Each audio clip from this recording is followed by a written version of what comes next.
الله لا إله إلا هو الحي القيوم لا تأخذه سنة ولا نوم له ما في السماوات وما في الأرض من ذا الذي يشفع عنده إلا بإذنه يعلم ما بين أيديهم وما خلفهم ولا يحيطون بشيء من علمه إلا بما شاء وسع كرسيه السماوات والأرض ولا يؤوده حفظهما وهو العلي العظيم بسم الله الرحمن الرحيم الحمد لله رب العالمين والصلاة والسلام على أشرف الأنبياء والمرسلين وعلى آله وصحبه ومن تبعهم بإحسان إلى يوم الدين اللهم إنا نسألك علما نافعا ورزقا طيبا وعملا متقبلا.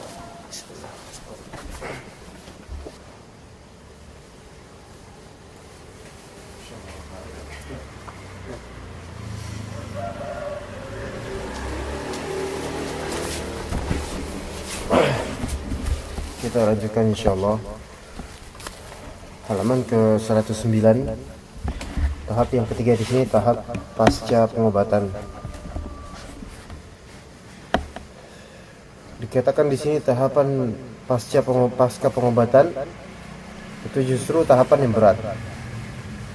Karena dalam tahapan ini memungkinkan jin untuk kembali lagi ke dalam tubuhnya pasien.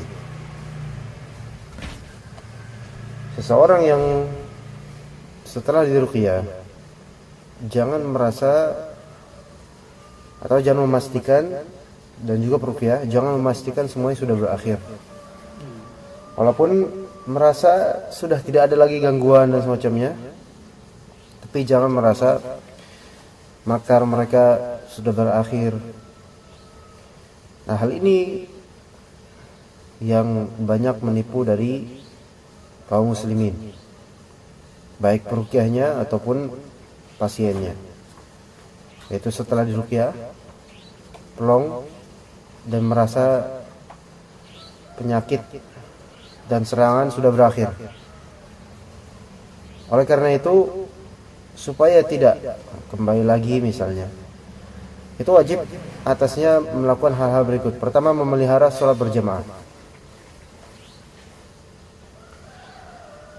Peruqyah yang tidak memelihara sholat berjamaah, maka ketahui pasti dia ada kesalahan dalam ruqyahnya.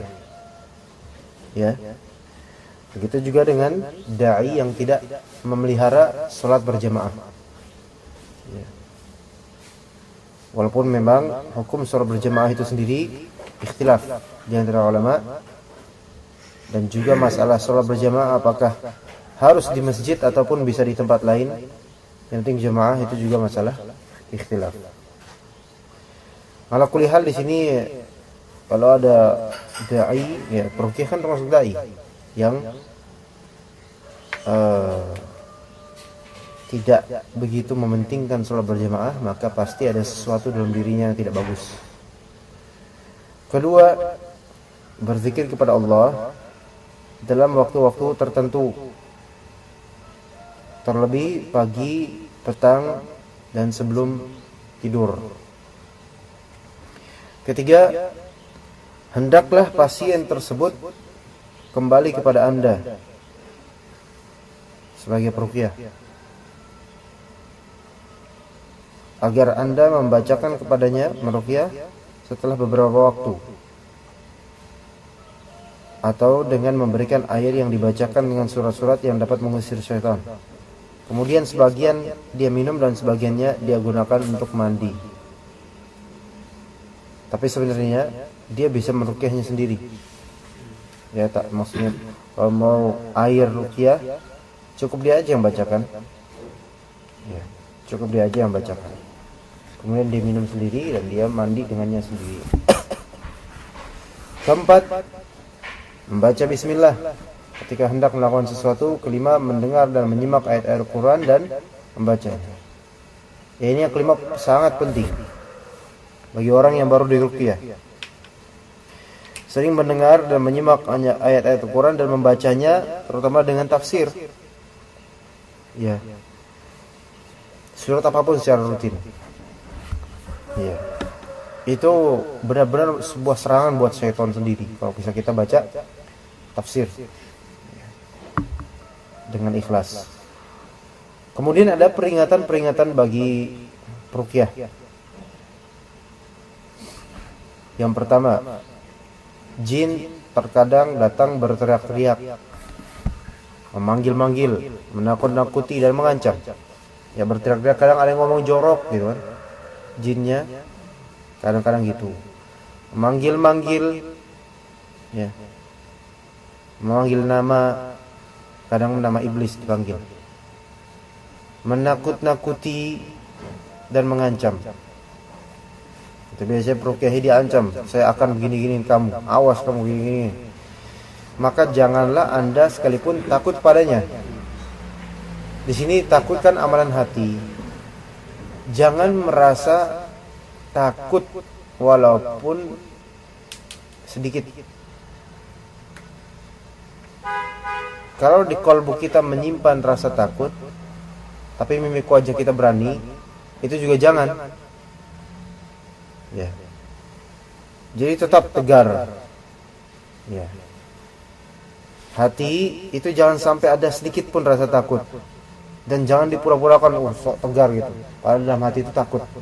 Berarti kalau misalnya ada takut kepada jin ini, berarti masih ada celah dia untuk masuk ke kita, atau dan masih ada celah dia untuk kuat gitu loh. Iya. Oleh karena itu, jangan anggap ocehan dia supaya kita tidak takut. Akan tapi pukullah dia. Tapi ini memukul bukan alternatif terawal, bukan. Tapi pukullah dia dan berilah pelajaran kepadanya dengan menghukum dia. Manusia dia akan menjadi tenang dengan izin Allah. Sebagian jin yang masuk ke tubuh pasien manusia, sebagian di sini makan sebagian besar. Kalau antum ajak baik-baik, duduk, ajak baik-baik, itu enggak ini. Tapi kalau dari awal antum udah sok-sokan nantang, ya dia juga sebagian jin bakal membesar jadinya. Karena kepengin berantem. Ini peruqyahnya pengennya berantem ini, bukan pengen nyembuhin. Dan bacakanlah pula kepadanya firman Allah Subhanahu wa taala. Inna kaida syaitani kana dha'ifa. Sesungguhnya tipu daya syaitan adalah lemah. Kedua, jin terkadang mencaci maki atau menghinamu, maka janganlah kamu marah. Ya, kalau misalnya jin tersebut menghina, mencaci maki, jangan dianggap itu pancingan. Ketiga, jin terkadang berkata kepadamu, kamu adalah seorang laki yang soleh dan aku akan keluar karena menghormatimu. Maka katakan kepadanya, saya adalah hamba Allah yang lemah, dan keluarlah kamu semata-mata karena ketaatanmu kepada Allah dan Rasulnya. Karena kalimat pujian dari jin itu tipuan, supaya kita merasa jumawa, ujub dengannya. Jadi hati-hati kalau misalnya dipuji sama jin, baik dipuji fisik atau dipuji makna, solehan atau semacamnya. Ya. Keempat, terkadang kamu akan menemukan jin yang sangat keras kepala. Maka dalam kondisi seperti ini, ambillah setengah gelas air dan dekatkan pada mulutmu, lalu tiupkan pada gelas tersebut setelah membaca ayat-ayat ruqyah dan ditambah dengan surat Yasin, As-Saffat, Ad-Dukhan dan Al-Jin, dan surat-surat yang di dalamnya tentang azab dan semacamnya. Lalu minumkan padanya pasien tersebut, maka jin tersebut akan merasa kesakitan dan mematuhimu. Terus ini kok mematuhimu dalam artian bukan menjadi pembantu kamu, bukan. Tapi maksudnya tidak berkutik gitu. Tapi ada hal yang memang perlu kita waspadai dari jin. Kalau dia tidak bisa melawan kita, ya, ditakutkan dia akan patuh pada kita. Kemudian dengan kepatuhan itu dia akan menipu kita. Jin kan sifatnya loyal. loyal, tapi kalau untuk setan bisa menipu orang yang diloyalkan. Makanya antum kalau misal pernah lihat acara seperti misal Dua Dunia, kadang ada battle antara ustadznya dengan jin yang merasuki tubuh korban. Battle yang gak jauh-jauh juga dengan beberapa tayangan ruqyah. Battle. Nah, bahkan yang anda lihat kadang pernah beberapa kali baru berhadapan, ya ustadznya cukup diam aja berdiri gitu, nggak tahu sambil baca sesuatu. Nah, tiba-tiba jin tersebut yang tadi mau melawan malah bertekuk lutut atau bahkan bersujud gitu, jauh di hadapan ustadznya. Nah, ini berarti ada sesuatu yang dilihat oleh jin itu, dan merasa jin itu mungkin lebih rendah daripada jinnya yang ustadz itu. Nah, itu membuat ustadz tersebut semakin ujub, semakin tinggi, dan setannya yang di ustadz itu semakin besar jadinya. Jadi kepatuhan jin kepada manusia bisa, antum pun bisa nyuruh-nyuruh jin kalau antum mau dengan ada cara tertentu, tetapi itu bakal menipu benar-benar dan menjurus kepada kesyirikan. Nauzubillah. Ya, hati-hati jadinya.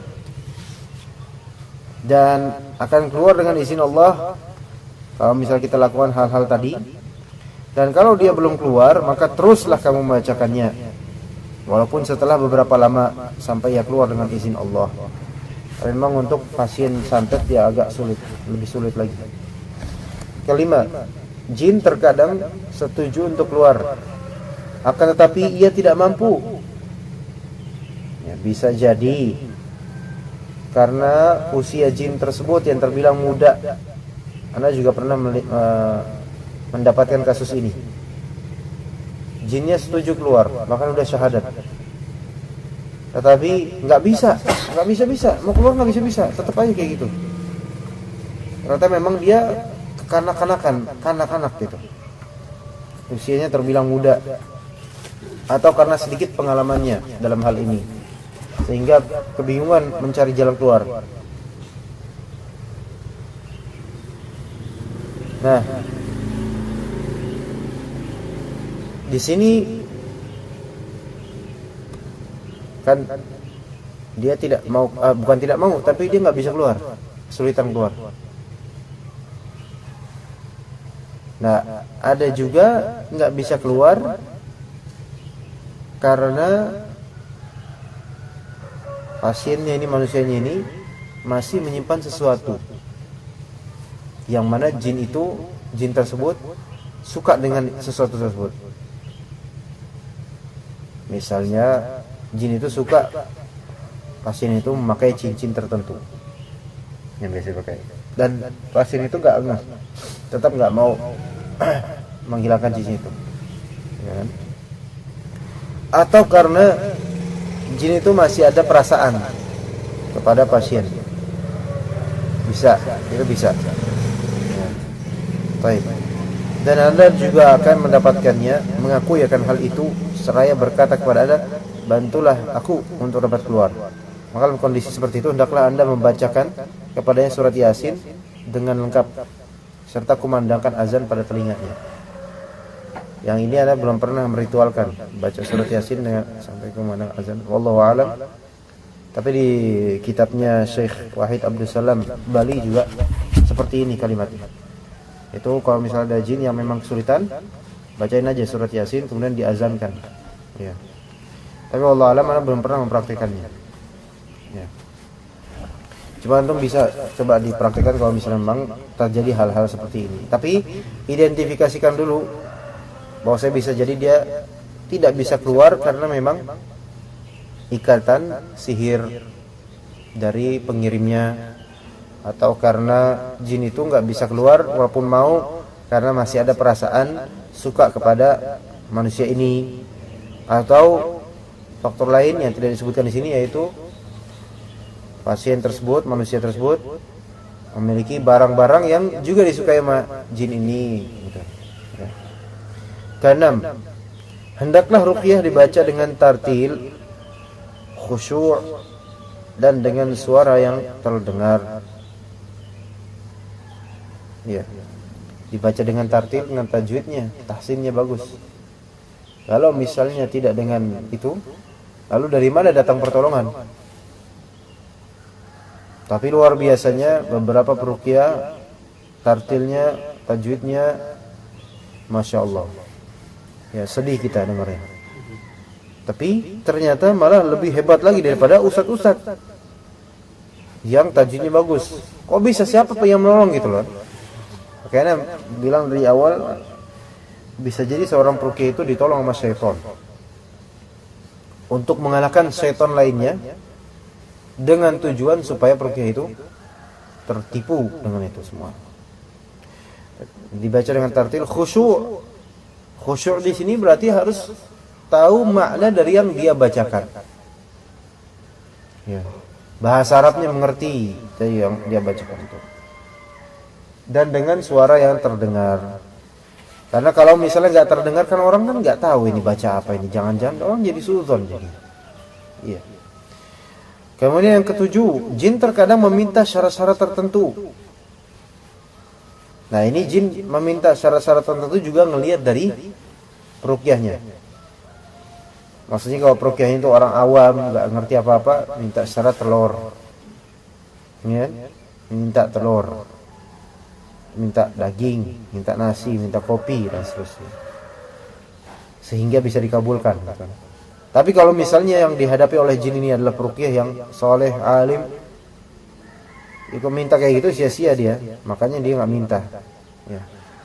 Jin terkadang meminta syarat-syarat tertentu, maka jika dalam syarat-syarat tersebut merupakan bentuk ketaatan pada Allah dan Rasulnya, misal, saya akan keluar darinya dengan syarat dia menjaga sholatnya. Nah, ini bukan tipuan, bukan. Atau saya akan keluar darinya dengan syarat perempuan ini memakai jilbab. Malah ini justru syarat yang bagus. Maka tidak masalah, bahkan memang harus memenuhi syarat tersebut.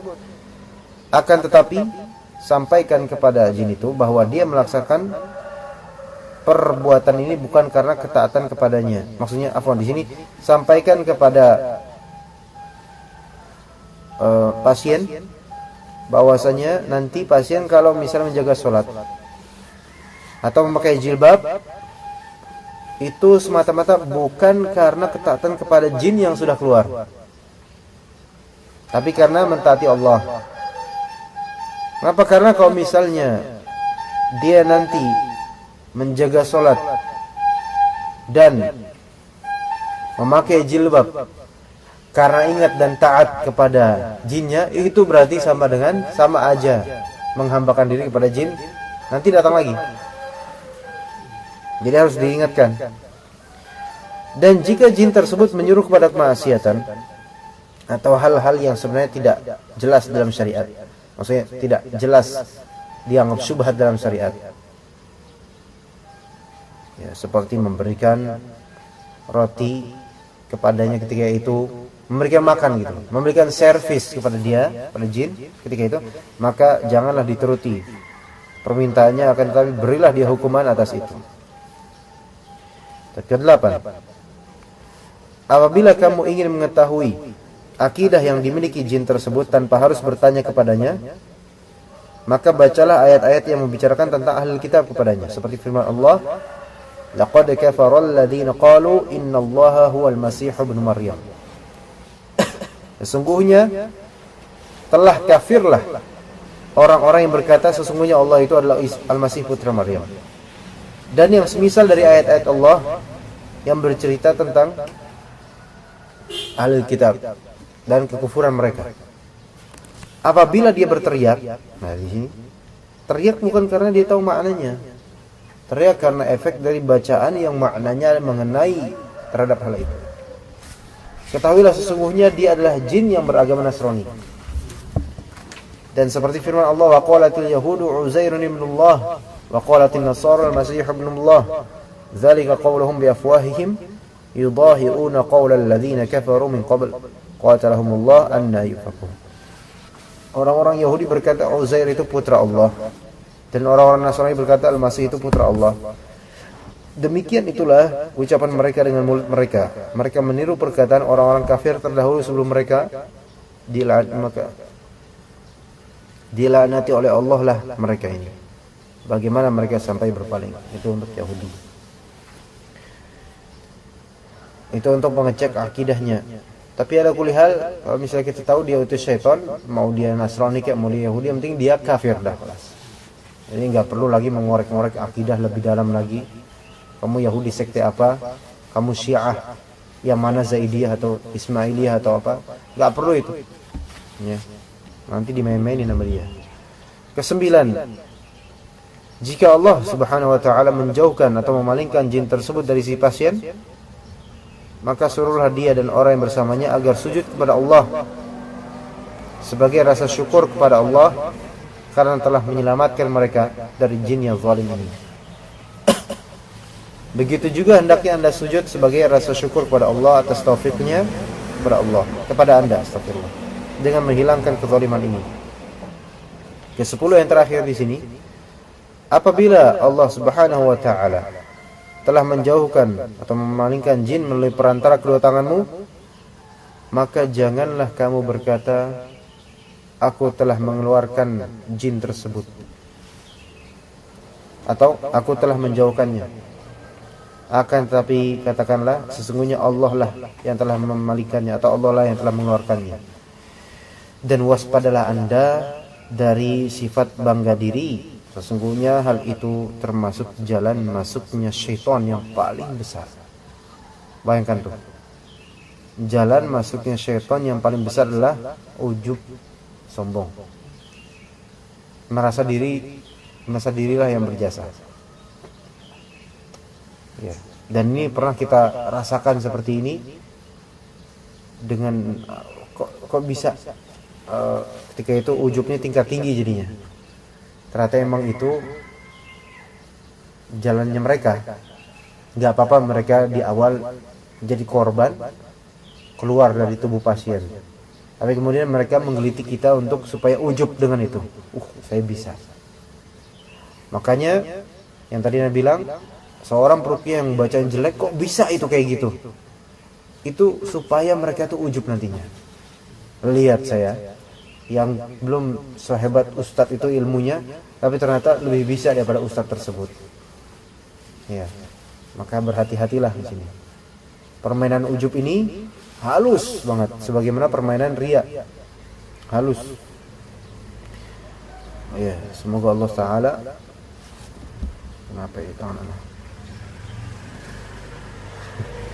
semoga Allah Subhanahu wa taala menjadikan kita semua bukan orang-orang yang ujub dengan mengajarnya kita di sini, dengan belajarnya kita di sini, ya, supaya kita dilindungi sama Allah dari godaan mereka. Ujub dalam hal apapun, bukan hanya dalam hal ruqyah.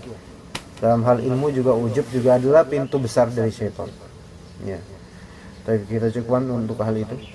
Subhanakallahumma wa bihamdika asyhadu an la ilaha illa anta astaghfiruka wa atubu ilaik.